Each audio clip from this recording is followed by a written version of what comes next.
Hello, today I want to review Eternal ARPS. Eternal ARPS is a plugin by Pitch Innovations. So obviously I have to get something here.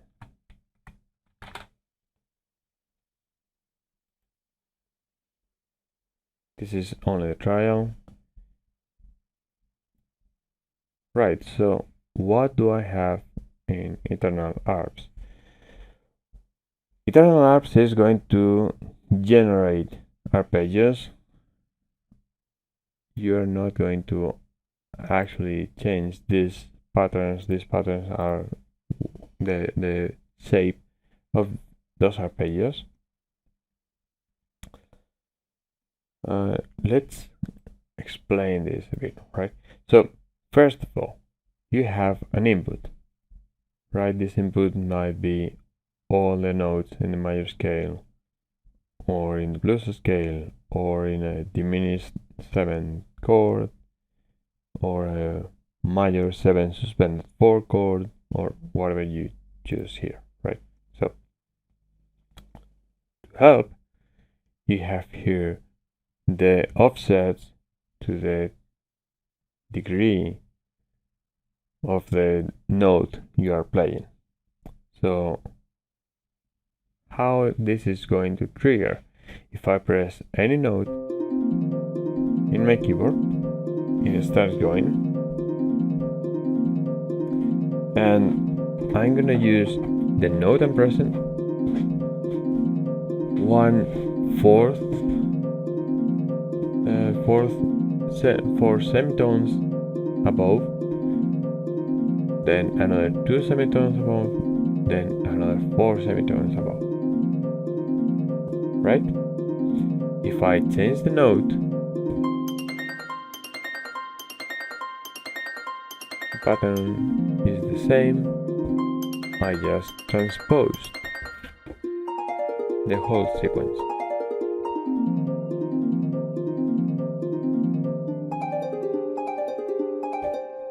Right? So with the press of a single key, I'm going to start each of these patterns using these notes. Now, second phase of configuration. We have the number of notes, we have the start, we have the speed, we have the gate. The number of notes is going to control how many notes we have in this pattern, up to an impressive 48.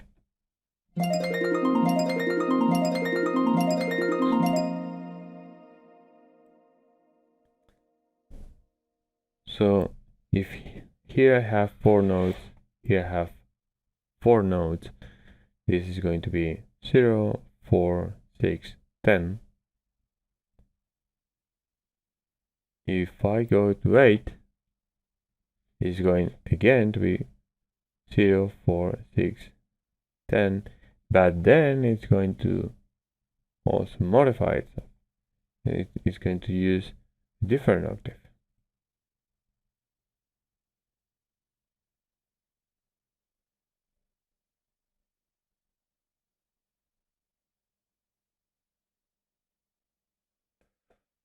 Right? Or at least it seems so, because if I do this,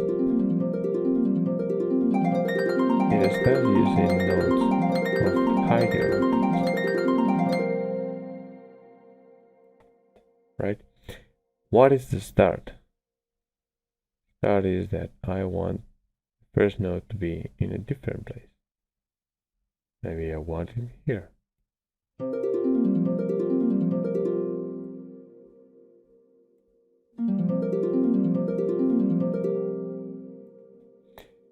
What is speed?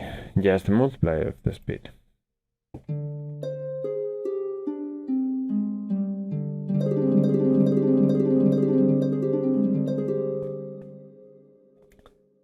Right, and then with this configure, I am almost ready. I have to move those notes for them to conform to a particular scale. In this case, I'm using C minor, but you could use any of these different things. You can even conform it to a particular chord, like a major 7 or a minor triad or an augmented chord. But you can also use the blues scale, the Lydian scale, the Hindu scale, Japanese A and B, whatever they are, Superlocrian, octatonic, all of that. You could even select which keys you want to conform, you want to fit your arpeggio to, right? So if I do this,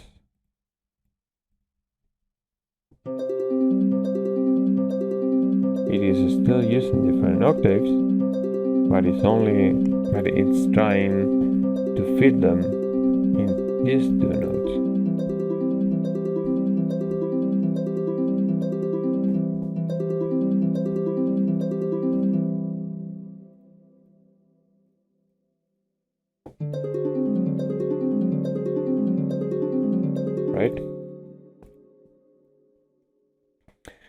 Right, so let's go back to the minor scale. Right.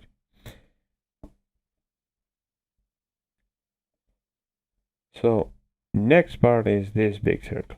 This big circle contains 5 different patterns. You have probably realized that you have these notes, that these dots are notes. Every time they pass through one of these lines, they are going to trigger a sound. So I can start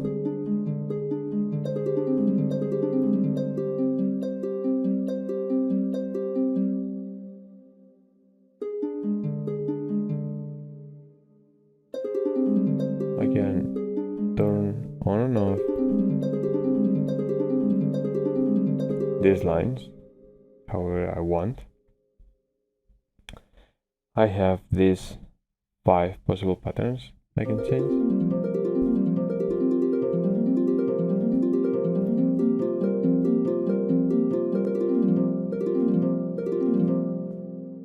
And each of these patterns can change in a different way, independently, with scatter and variation. So if I change this pattern and I change the pattern, I still have the values of scatter and variation that I had. Right?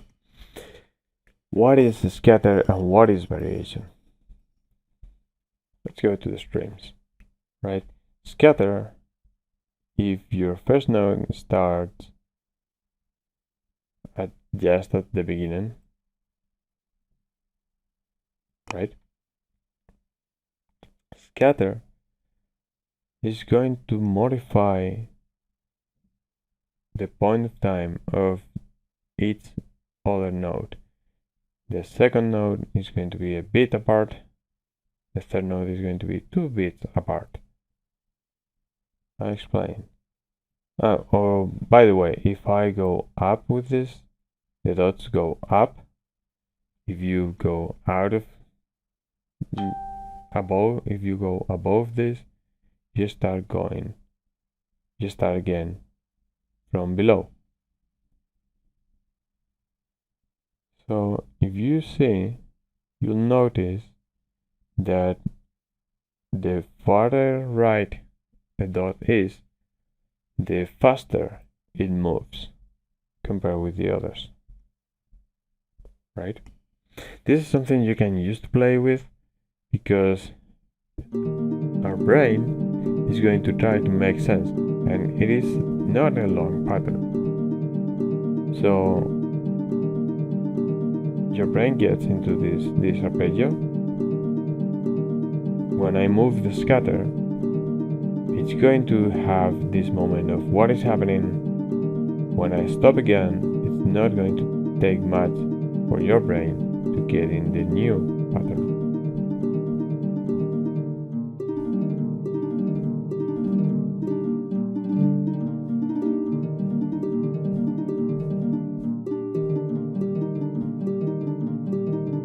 So this is one thing you can consider to automate. For instance, to automate it on one particular value, then change it and have a different value. So it gives you more options to have some variations on their pages. Speaking of variations, you have another slider that is called variations. If scatter moved each node, variations moves only the odd nodes. And again,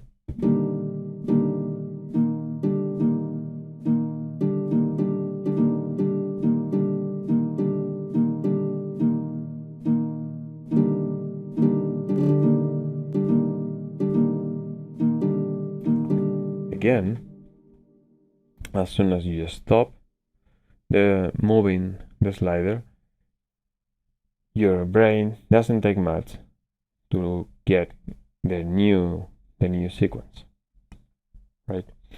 Now, changing these patterns with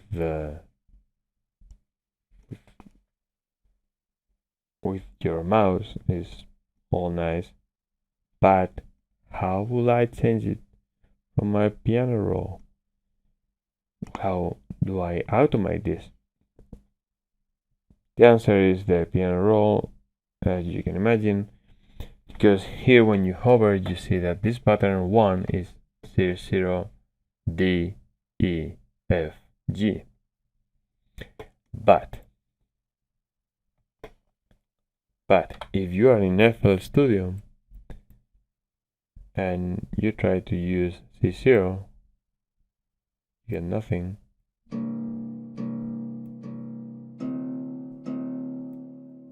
Or you get sounds.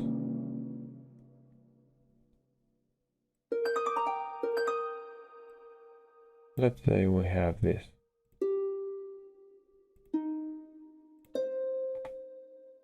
Right?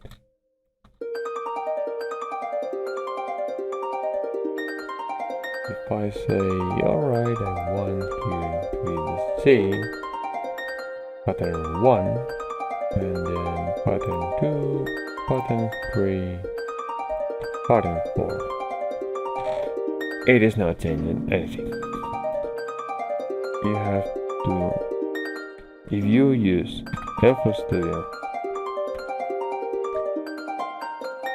you have to use the second octave, and then it starts changing. Now, one thing I like about this is that you can click this to modify the 5 patterns and get different variations. You can also select a particular time signature to make this even more interesting, but you cannot have as much control as I would like. You can choose 2/4, 3/4, 5/8, 7/8. I think it will be more useful for you to define your time signature. Maybe you want 5/4 for whatever reason.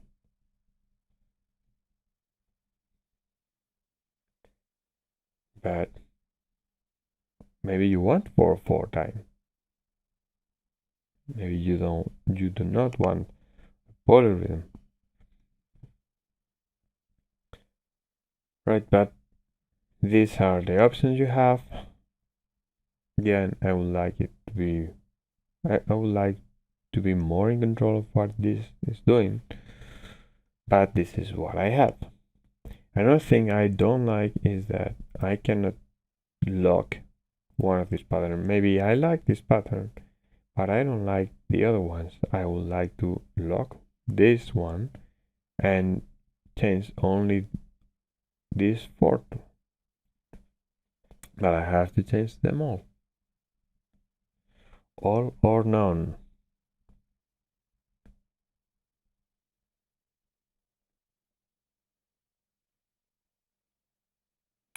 So then this is what I said, and I like this, but say I want to try different sets. Well, you have live mode. In live mode, your input is going to be whatever you are pressing in your keyboard.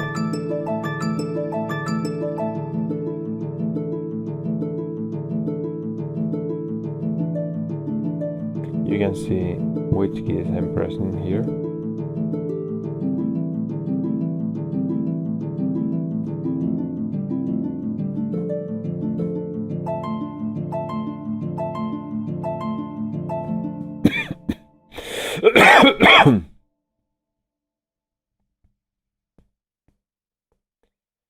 Or you can use a sequence. What is a sequence? A sequence, you can have up to 4 different sets of inputs. You can say, all right, I'm going to use the mini 7, I'm going to use suspended 2, the blues scale, and dominant 7, right? So you have here each note, you can turn them on and off, which means that you could, if there was here the chromatic scale, you could select exactly what notes you want, but it isn't. And then you can leave this empty. So it's going to use whatever pattern is selected.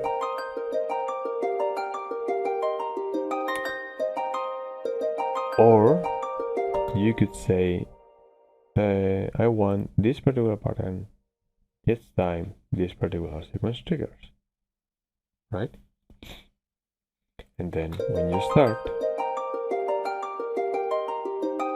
remember I'm using this to change the patterns,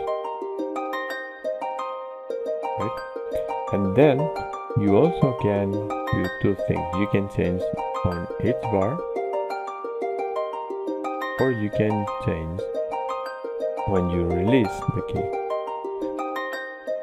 I don't say you change the key because it's not exactly when you change, it is when you release the key.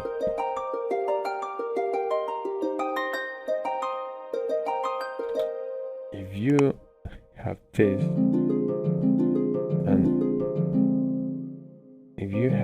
and I release the key, it automatically prepares to trigger the next pattern. But if I change the key, if I press a different key before releasing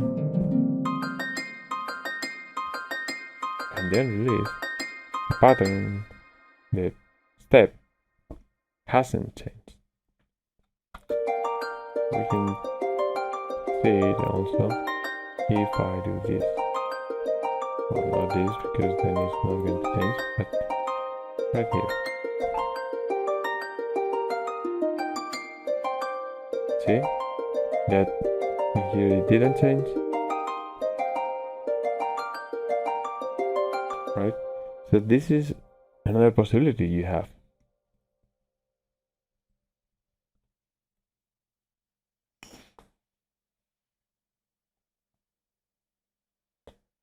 Right, and then you have another possibility. You can, up until now we have used all the keyboard as our trigger for the arpeggio, but we can split it. If we split it, we can have one side for the arpeggios, and then have a different side to play as we want.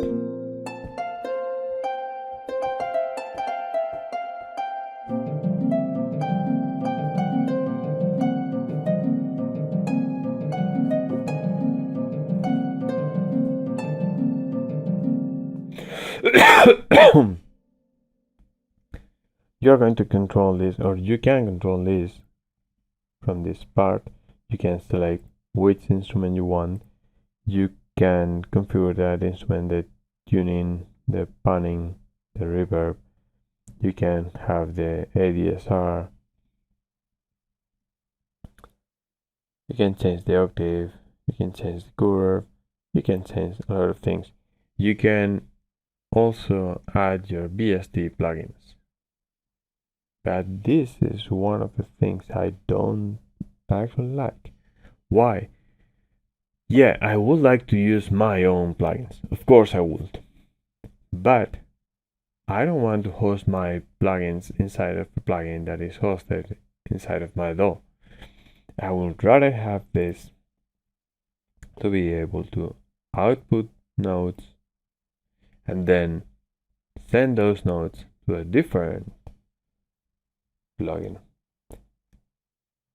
Why? Because that will also enable me to go here, say burn MIDI to new pattern, and instead of having a copy of what I already had, I will have the notes that Eternal ARS generated during that time, just as Cthulhu can do that. Why? Because maybe I want this to generate an idea. Maybe I want this to repeat twice or 3 times, and then in the 4th time I want to change one of the notes up or down, or I want to remove one of the notes, but I want to do that here in the piano roll because it's the modifications I want are beyond the ability of Eternal ARS. So my idea of any plugin that generates MIDI is that it should actually send that MIDI out. So the user could take that MIDI and modify that MIDI. Right, and that is something I cannot do. And then, right, my keys are going to define the start note of the arpeggio, are going to choose which of these patterns are going to play. What else can I automate? Well, I can turn on and off this sequence. I can change the number of notes.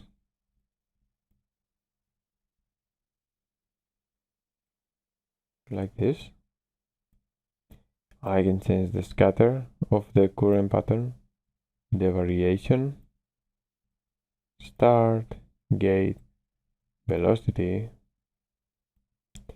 For some reason, save state change. Several parameters of the instruments that we are going to be using here in Eternal Arps. And that's about it. I don't know if this is enough for you, if it is enough for you. Take advantage of this being almost Black Friday 2024. If not, at least you have your doubts clear, I guess. In any case, you can download the trial just as I did. I hope you liked it, and I hope it was useful at least. See you next time.